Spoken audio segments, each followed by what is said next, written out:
Hello friends, स्वागत है आप सभी का आपके अपने YouTube channel your study guide पर। तो फ्रेंड्स, आज के इस वीडियो में हम सभी जीके जीएस का टॉप दोस्तों 30 क्वेश्चन करने वाले हैं। आप किसी भी एग्ज़ाम की तैयारी कर रहे हो, चाहे एसएससी जीडी की, चाहे आरपीएफ कांस्टेबल की, या फिर किसी भी एग्ज़ाम की तैयारी कर रहे हैं जिसमें जीके जीएस पूछा जाता है, तो वो यह वीडियो आप सभी के लिए इम्पॉर्टेंट होने वाली है, क्योंकि इसमें दोस्तों सभी महत्वपूर्ण प्रश्न लिए गए हैं जो आप सभी के जो एग्ज़ाम में बार बार रिपीट हो रहे हैं। उन्हीं क्वेश्चनों को यहाँ पर पुटअप किया गया है, इसलिए आपसे वीडियो को शुरू से लेकर लास्ट तक जरूर देखिएगा। चलिए देखते हैं पहला क्वेश्चन। निम्नलिखित में से कौन सा सबसे अधिक विद्युतीय ऋणात्मक वाला तत्व है? तो राइट आंसर क्या है? ऑप्शन बी बिल्कुल राइट है, फ्लोरीन।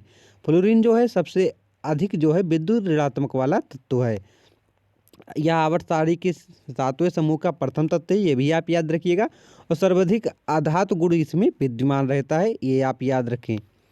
नेक्स्ट, भारत के नियंत्रक और महालेखक परीक्षक से संबंधित भारतीय संविधान का अनुच्छेद है।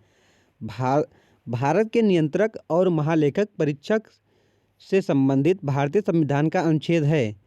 तो राइट आंसर क्या है? 148। 148 जो है वो कैग से संबंधित है, ये भी आप याद रखिएगा। कैग का वर्णन भारतीय संविधान के अनुच्छेद 148 से लेकर 151 में है, ये आप याद रखें। अगर आपसे इसे यह पूछा जाए कि कैग जो भारत के नियंत्रक और महालेखक होते हैं, इनकी नियुक्ति कौन करते हैं? तो राइट आंसर क्या होगा? राष्ट्रपति। कौन करते हैं? राष्ट्रपति जी करते हैं। नेक्स्ट, भारतीय साम्यवाद किस प्रकार का साम्यवाद है? भारतीय समाजवाद जो है किस प्रकार का समाजवाद है, ये आपसे से पूछा जा रहा है। तो राइट आंसर क्या है? लोकतांत्रिक समाजवाद है। कैसा? लोकतांत्रिक समाजवाद है। अगर आपसे इसे पूछा जाए कि भारतीय समाजवाद कैसा है, तो लोकतांत्रिक समाजवाद है। इसके लिए अब्राहम लिंकन जी ने एक जो है शब्द बोला था, जनता के लिए जनता द्वारा शासन ही क्या कहलाता है? लोकतंत्र कहलाता है। ये भी आप याद रखें।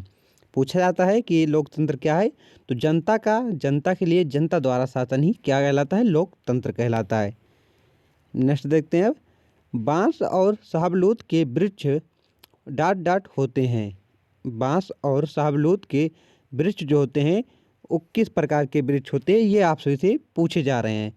तो राइट आंसर क्या होगा? उष्णकटिबंधीय सदाबहार वृक्ष होते हैं, ये भी आप याद रखें। नेक्स्ट, ओलंपिक में कुश्ती की कितनी शैली है? ओलंपिक में कुश्ती की कितनी शैलियां हैं? तो राइट आंसर क्या है? 2 शैलियां। ऑप्शन भी बिल्कुल राइट है। ओलंपिक में कुश्ती की 2 शैलियां होती हैं, ये आप याद रखें। कौन कौन सी होती हैं? तो फ्री स्टाइल एक होता है, एक ग्रेको रोमन होता है। कौन कौन? फ्री स्टाइल और ग्रेको रोमन कुश्ती की 2 शैलियाँ होती हैं। आप सभी के एग्जाम में पूछा जा चुका है, इसलिए आप इसे ध्यानपूर्वक याद रखिएगा। नेक्स्ट, अहमदिया आंदोलन के संस्थापक कौन थे? अहमदिया आंदोलन के संस्थापक कौन थे? तो राइट आंसर ऑप्शन से बिल्कुल राइट है, मिर्ज़ा गुलाम अहमद। कौन? मिर्ज़ा गुलाम अहमद जो थे वो अहमदिया आंदोलन के संस्थापक थे। अहमदिया आंदोलन की स्थापना जो है 1889 ईस्वी में मिर्ज़ा गुलाम अहमद ने पंजाब में की थी। इसका उद्देश्य जो है धार्मिक स्वतंत्रता में सुधार करना था, ये आप याद रखें। नेक्स्ट, पुर्तगाली भारत में सबसे पहले कहाँ पहुँचे थे? पुर्तगाली भारत में सर्वप्रथम कहाँ पर पहुँचे थे? तो कालीकट बंदरगाह पर। कहाँ पर? कालीकट बंदरगाह पर पहुँचे थे।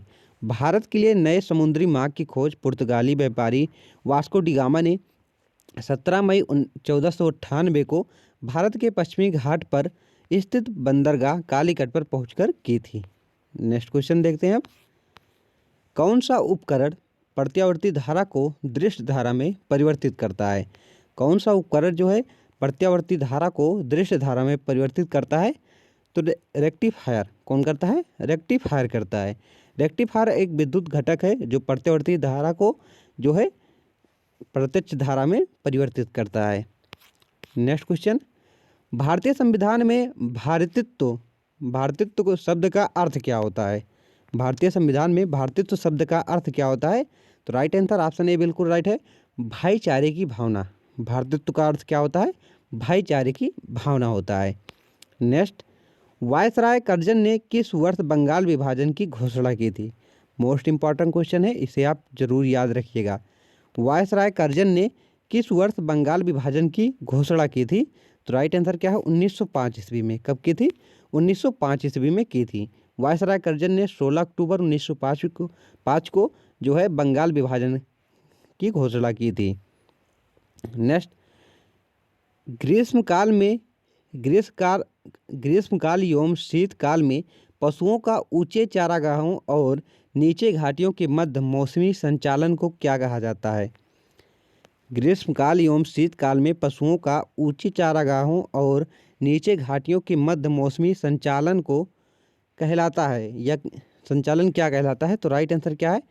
ट्रांसह्यूमेंस कहलाता है। क्या? ट्रांसह्यूमेंस कहलाता है। इंपॉर्टेंट क्वेश्चन है। क्वेश्चन एक बार फिर से देख लें। ग्रीष्मकाल एवं शीतकाल में पशुओं का ऊंचे चारागाहों और नीचे घाटियों के मध्य मौसमी संचालन कहलाता है, क्या कहलाता है? ट्रांसह्यूमेंस कहलाता है। नेक्स्ट, निम्न में से कौन सा धूमकेतु 76 वर्ष में एक बार पृथ्वी पर आता है? सो पृथ्वी से दिखाई देता है, ये होगा निम्नलिखित में से कौन सा धूमकेतु जो है 76 साल में एक बार पृथ्वी से दिखाई देता है? तो राइट आंसर क्या है? हेली धूमकेतु। कौन सा? हेली धूमकेतु जो है 76 साल में केवल एक बार ही पृथ्वी से दिखाई देता है। ये आप देख सकते हैं, यहाँ पर दिया गया है इसका एक्सप्लेनेशन। हेली ही एकमात्र लघु अवधि धूमकेतु है जिसे पृथ्वी से नग्न आंखों से साफ साफ देखा जा सकता है, ये भी आप याद रखिए।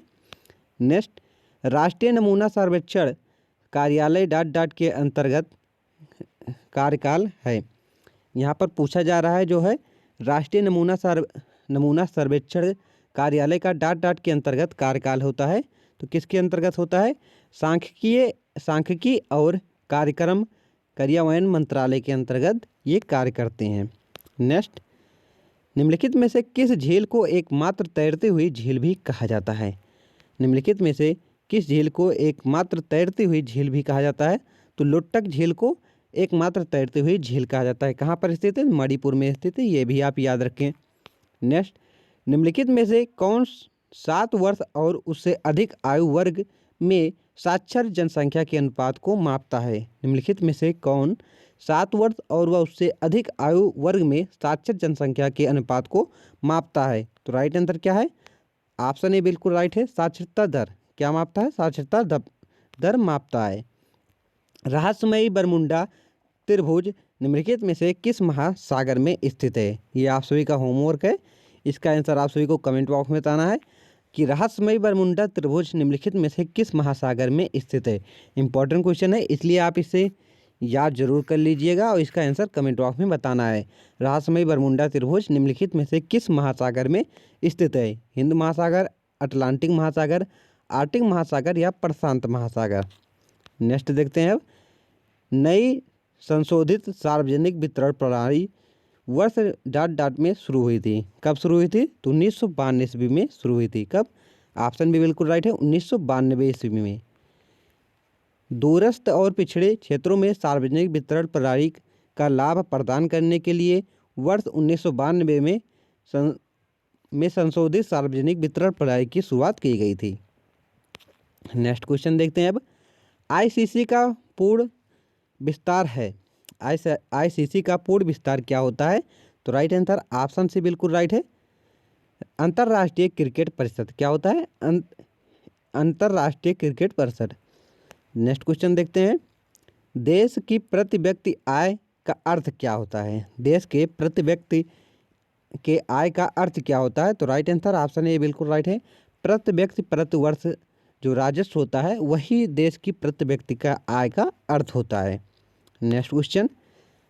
1859 ईस्वी के विद्रोह में जिसमें बंगाल के किसानों ने नील का उत्पादन करने से इनकार कर दिया, इस डॉट डॉट के रूप में जाना जाता है। इसे किस रूप में जाना जाता है? तो नील विद्रोह के रूप में जाना जाता है। ऑप्शन ए बिल्कुल राइट है। नाभिक की सहज विखंडन की प्रक्रिया क्या है? नाभिक की सहज विखंडन की प्रक्रिया क्या है? तो राइट आंसर क्या है? रेडियोधर्मी। क्या है? रेडियोधर्मी है। रेडियोधर्मिता वह प्रक्रिया होती है जिसमें एक अस्थिर परमाणु अपने नाभिक से आयनकारी विकिरण के रूप में ऊर्जा फेंकते हैं। इसी को क्या कहते हैं? रेडियोधर्मी या रेडियोधर्मिता कहते हैं। Next question. निम्नलिखित में से कौन सी थेरवाद बौद्ध धर्म की पवित्र भाषा है? निम्नलिखित में से कौन सी थेरवाद बौद्ध धर्म की एक पवित्र भाषा है? तो पाली। पाली जो है बौद्ध धर्म की एक पवित्र भाषा है। पाली भारत की सबसे प्राचीन ज्ञात भाषाओं में से एक है, ये भी आप याद रखें। नेक्स्ट, निम्नलिखित में से कौन सा क्षेत्र प्राकृतिक वस्तुओं का उत्पादन करता है? निम्नलिखित में से कौन सा क्षेत्र प्राकृतिक वस्तुओं का उत्पादन करता है? तो प्राथमिक क्षेत्र जो है या प्राकृतिक वस्तुओं का उत्पादन करता है। जैसे हो गया, जैसे खेती से रिलेटेड जो होते हैं, जैसे धान, गेहूँ, मक्का, ये सब किस में आते हैं? प्राथमिक क्षेत्र में आते हैं। मुर्गी पालन, पशुपालन, जो रेशम के जो कीट होते हैं उसे पालना किस क्षेत्र में आते हैं? प्राथमिक में आते हैं। और विनिर्माण से जो कार्य होता है वो क्या किस क्षेत्र में आता है? द्वितीयक में आता है। और जो सेवाएं प्रदान की जाती है वो तृतीय क्षेत्र के अंदर आता है। प्राथमिक क्षेत्र अर्थव्यवस्था का वह क्षेत्र है जो प्राकृतिक संसाधनों का सीधा उपयोग करता है। नेक्स्ट क्वेश्चन, डाट द्वारा संवैधानिक सुधारों पर श्वेत पत्र तैयार किया गया था। डाट द्वारा संवैधानिक सुधारों पर श्वेत पत्र तैयार किया गया था तो साइमन कमीशन के द्वारा। किसके द्वारा? साइमन कमीशन के द्वारा तैयार किया गया था। भारत में संवैधानिक व्यवस्था के कामकाज को देखने और बदलाव सुझाव देने के लिए सर जॉन साइमन के नेतृत्व में साइमन कमीशन आयोग का गठन किया गया था। नेक्स्ट क्वेश्चन देखते हैं, किसी व्यक्ति की पूर्ण आनुवांशिक संरचना कौन है? मतलब यहाँ पर पूछा जा रहा है किसी व्यक्ति की पूर्ण आनुवांशिक संरचना को क्या कहते हैं? तो राइट आंसर क्या है? जीन। उसे क्या कहते हैं? जीन या सामजीनी भी कहते हैं। नेक्स्ट क्वेश्चन, निम्न स्वतंत्रता सेनानियों में से कौन वर्ष 1928 ईस्वी में ब्रिटिश अधिकारी जॉन सैंडर्स की हत्या में शामिल था? तो राइट आंसर क्या है? भगत सिंह जी। कौन थे? भगत सिंह जी ने 1928 ईस्वी में जो है ब्रिटिश अधिकारी जॉन सैंडर्स की हत्या की थी, ये भी आप याद रखिएगा। क्रांतिकारी भगत सिंह और शिवराम राजगुरु ने 17 दिसंबर 1928 को पुलिस अधीक्षक जॉन सैंडर्स की गोली मारकर हत्या कर दी थी। नेक्स्ट क्वेश्चन देखते हैं, निम्नलिखित में से कौन सा खेल ग्रीष्मकालीन ओलंपिक में खेला जाता है? निम्नलिखित में से कौन सा खेल जो है ग्रीष्मकालीन ओलंपिक में खेला जाता है? तो राइट आंसर क्या है? ऑप्शन डी बिल्कुल राइट है। सब डिवीजन जो है यह ग्रीष्मकालीन ओलंपिक में खेला जाता है। नेक्स्ट क्वेश्चन, किस खेल में भारत ने 1928 से 1956 तक ओलंपिक में स्वर्ण पदक जीता था? किस खेल में भारत ने 1928 से लेकर 1956 तक ओलंपिक में स्वर्ण पदक जीता था? तो राइट आंसर क्या है? ऑप्शन हमारा सी बिल्कुल राइट है। हॉकी में। किस में? हॉकी में जीता था। नेक्स्ट क्वेश्चन, तिब्बत में किस नदी को सिंगी खम्बन शेर का मुहाना कहा जाता है? तिब्बत में किस नदी को सिंगी खम्बन शेर का मुहाना कहा जाता है? तो राइट आंसर क्या है? सिंधु नदी को। किसे? सिंधु नदी को कहा जाता है। नेक्स्ट, भारत का संविधान बजट को डाट के रूप में प्रदर्शित करता है। भारत का संविधान बजट को डाट के रूप में प्रदर्शित करता है। तो राइट आंसर क्या है? वार्षिक वितरण के रूप में। किसे? वार्षिक वित्तीय विवरण के रूप में बजट को यह प्रदर्शित करता है। बजट को भारतीय संविधान में अनुच्छेद 112 के तहत वार्षिक वित्तीय विवरण कहा जाता है, ये आप याद रखिएगा। तो फ्रेंड्स, आप सभी को वीडियो कैसा लगा कमेंट टॉक में जरूर बताइएगा। अगर वीडियो पसंद आए चैनल को सब्सक्राइब करें, वीडियो को लाइक करें तथा अपने फ्रेंड के पास शेयर करें ताकि आपका अपना ये चैनल और आगे ग्रो कर सके। Thank for watching this video.